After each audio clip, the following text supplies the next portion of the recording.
एक आखिरी प्रयास।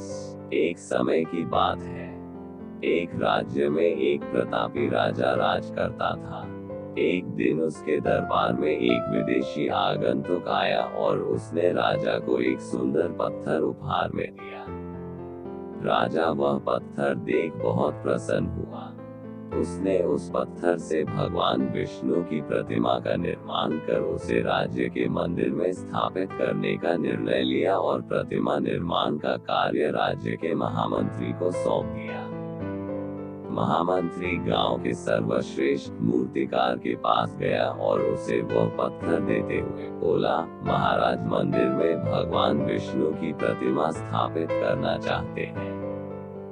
7 दिवस के भीतर इस पत्थर से भगवान विष्णु की प्रतिमा तैयार कर राजमहल पहुंचा देना। इसके लिए तुम्हें 50 स्वर्ण मुद्राएं दी जाएंगी।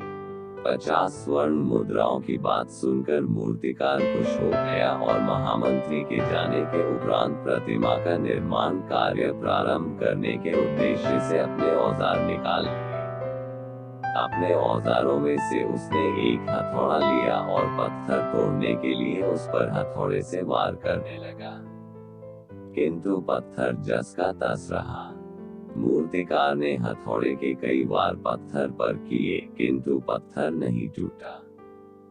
50 बार प्रयास करने के उपरांत मूर्तिकार ने अंतिम बार प्रयास करने के उद्देश्य से हथौड़ा उठाया, किंतु यह सोचकर हथौड़े पर प्रहार करने के पूर्व ही उसने हाथ खींच लिया कि जब 50 बार वार करने से पत्थर नहीं टूटा तो अब क्या टूटेगा।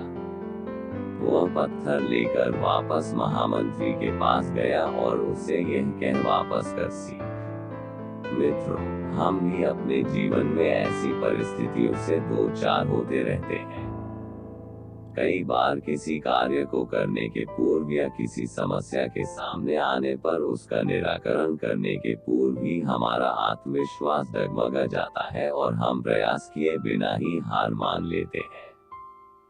कई बार हम 1-2 प्रयास में असफलता मिलने पर आगे प्रयास करना छोड़ देते हैं, जबकि हो सकता है कि कुछ प्रयास और करने पर कार्य पूर्ण हो जाता या समस्या का समाधान हो जाता। यदि जीवन में सफलता प्राप्त करनी है तो बार बार असफल होने पर भी तब तक प्रयास करना नहीं छोड़ना चाहिए जब तक सफलता नहीं मिल जाती।